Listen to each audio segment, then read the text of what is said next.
Thank you for staying with us, everyone. Nigeria's insecurity remains one of the most pressing challenges facing the nation, from terrorism and banditry to kidnapping and communal violence. As the country moves through 2026, attention is once again on President Bola Ahmed Tinubu and his administration's capacity to confront these threats. With military operations ongoing, insecurity chiefs under pressure, and public confidence on the line, the key question remains: how ready is President Tinubu to decisively defeat insecurity and restore safety across the country? That's our focus tonight. 2026, assessing President Tinubu's readiness to defeat insecurity. On the program tonight, I have lawyer, Director General, International Institute of Professional Security, Dr. Tony Ofoyetan. Also in the studio with me is Kayode Oladende, News Editor, TVC News. Good evening to you, gentlemen. Thank you for joining us on Politics Tonight. Mr. Oladende, good to see you again. Good to see you. Thank you for joining us. Dr. Ofoyetan, are you there? Let me start with you. New threat. Yeah, I'm here. Good evening. Good evening to you. Happy New Year to you. Thank you for joining me this evening. Thank you, and happy New Year negotiations. Thank you. So, new threats have emerged since the beginning of the year. First, you put into consideration the Kasuwan Daji attack and how many persons have lost their lives in that attack.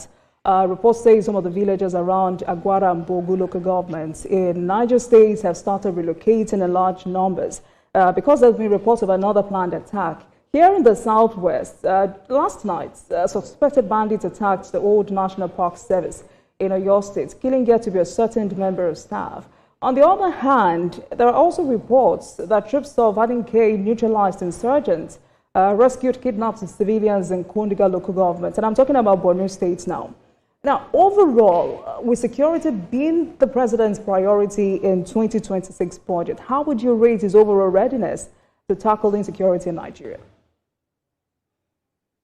Well, thank you for having me. Rating Mr. President can be a very tall order at times, a very tall order. In view of recent resurrection of torrential attacks, also coordinated in different places almost simultaneously. Why I also said that it is a tall order is basically because some of the things that we expect that Mr. President will come all out against has not been done. Some of the things that were promised to be done are still maybe at the level of principle.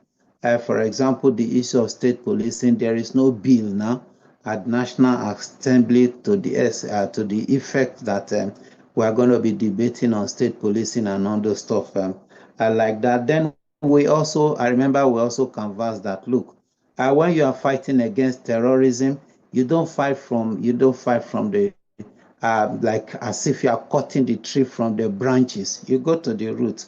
And when I talk about the roots, I'm talking of the protagonists and the sponsors of terrorism in Nigeria. For now, I have not seen Mr. President going all out against sponsors of terrorism. They have strategic planning base, they have strategic planning personnel, they have strategic planning instrumentality that helps them. I think if the DSS can help Mr. President, and Mr. President can also give the military that 100% go ahead, what I expect is a holistic pursuit of those that are actually feeding the cancer of terrorism. And I'm talking about the sponsors. Terrorism financing is a big thing.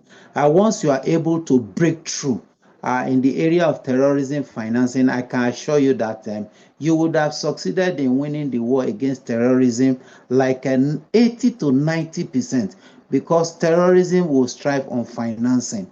So who are those that are sympathetic to the cause of terrorism in Nigeria?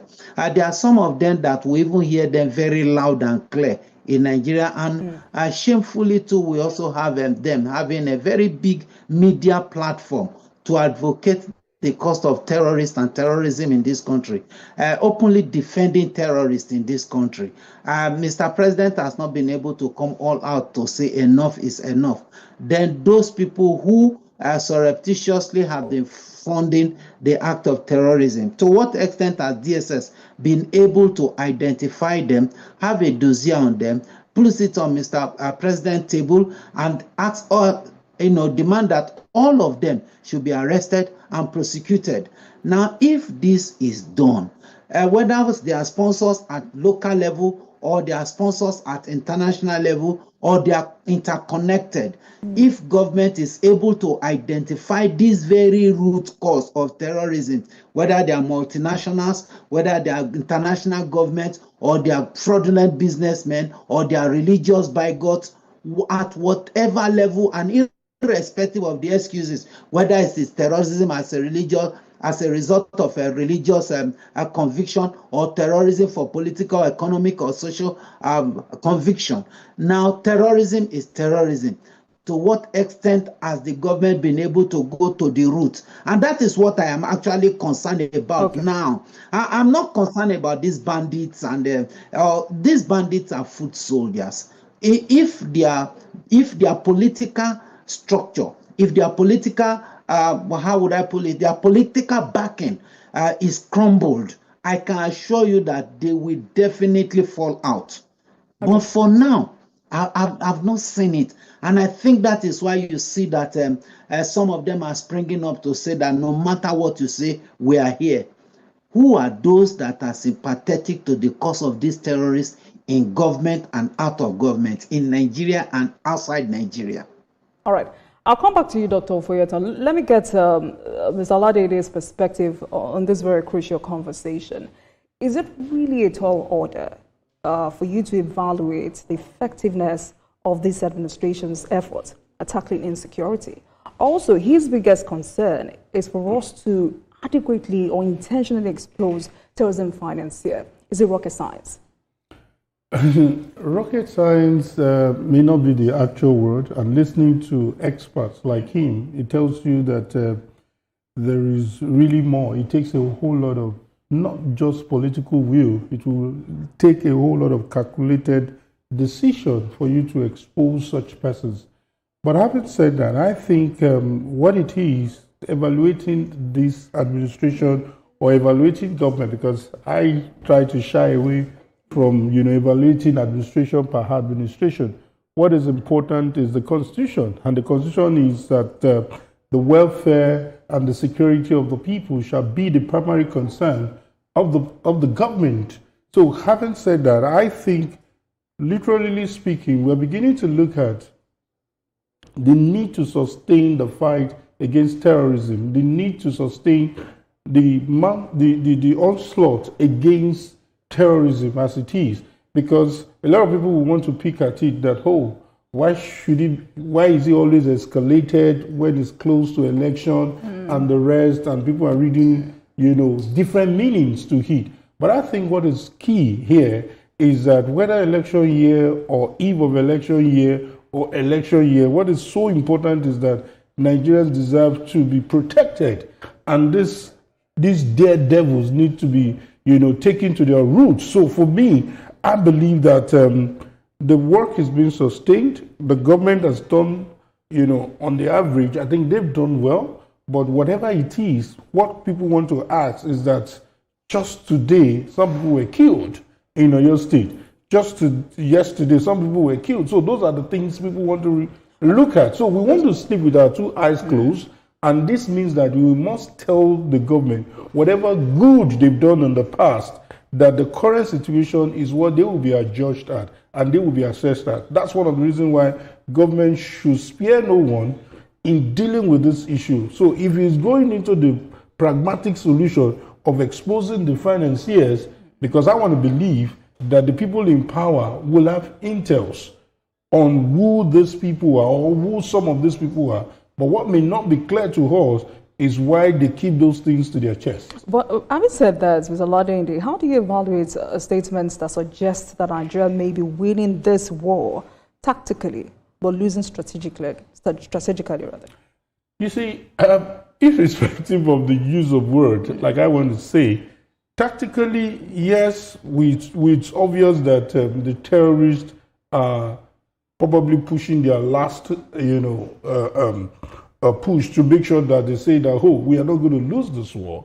But for us, strategically and tactically, I think the two, for me, the government is aware of these two approaches. and they are taking it head on. But tactically, I want to believe that with the overhaul or the reshufflement among the security chiefs, I think that's a strategic move, which I think is already sending signal that this government is not ready to romance terrorists in any shape or form, be it banditry, be it ideological war, whatever it is. This government is simply saying that as long as you are carrying weapons illegally, you need to be tracked down and you need to be dealt with.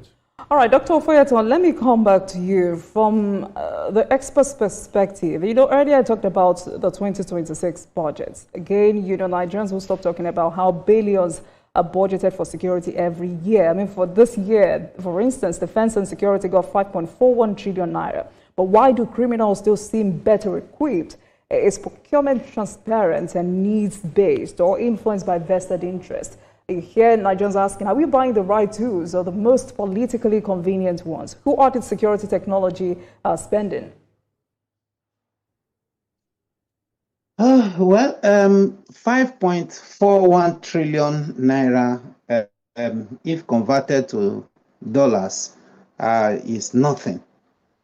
So let's settle that first. Okay. It's not up to the security budget of a state like Texas in the U.S. Just one state. But that is not a foreclosure to the fact that it's a huge money at local level, and we expect to get results. For the fact that we are not getting the desired results, and that is why you see we asking questions. Are the bandits and the terrorists rather better equipped? The answer is no. Now, why are we still having this pocket of bandits operating here and there? There are a lot of factors. One of such is the insider compromises and insider threats. We have a lot of moles in security agencies across board, all security agencies. The way terrorists operate is to first of all infiltrate all security agencies at all cadre. So they have first-hand information.